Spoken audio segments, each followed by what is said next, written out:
Mini episode 1203 of the FDH Lounge is brought to you by Sportsology, delivering unconventional columns and webcasts about sports, TV, music, movies, and more. Follow them on the web at sportsology.com. The FDH Lounge. You'll want to schedule your life around it.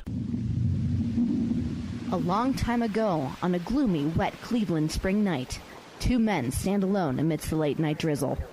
Their voices echo across the vacant station parking lot as they debate the merits of the great American radio show that have been missing for far too long. On that night, an idea was born. That idea became the FDH Lounge.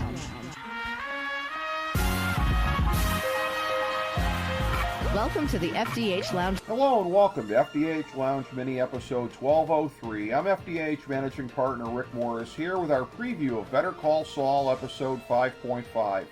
Here's our top 5 notes of interest coming out of the last episode. Number 5. There are real parallels to Mike's downward spiral and what happened to Jesse after he shot Gale.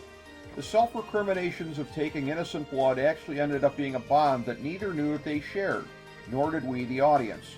And just like how Gus pulled Jesse out of his funk by getting him more business-oriented, it looks like that's going to be on the horizon for Mike as well. Number 4. No good deed goes unpunished for Howard. After learning at the end of Season 1 that he's not the bad guy that he first appeared to be, merely the man obligated to keep Chuck's secret about being the guy who spiked his brother's dreams, he's had a basically good relationship with Jimmy, but it's clear that he's similar enough to Chuck's straight arrow approach in terms of being uncomfortable with all of Jimmy's excesses. So it was a surprise to see him want to hire Jimmy, Saul, to the law firm, and even more of a surprise to see Saul respond with the petty and cowardly anonymous vandalism, since he seemed to have respect for Howard previously. But this is yet another marker on the road to the Saul Goodman that we first saw in Breaking Bad. Number 3. How's Nacho going to play this off?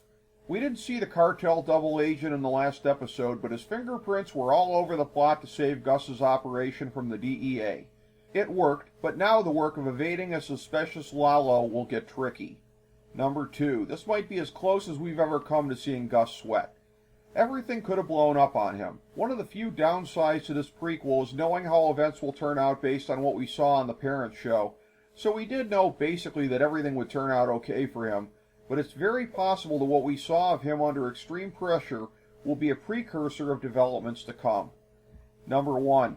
Something's going to have to give with the push and pull in Kim's psyche.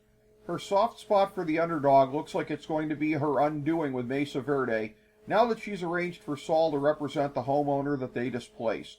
This can't end well for her cushy legal business, which wouldn't be a problem if she fully embraced Jimmy's dark side in the form of Saul Goodman and joined him in business as he's long been dreaming of.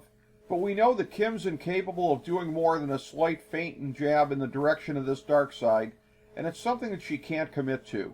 Because of these contradictions, she is now in the process of actively self-destructing and opening up a fascinating new chapter in the lineage of this great show. Thank you for joining us for this mini episode of the FDH Lounge.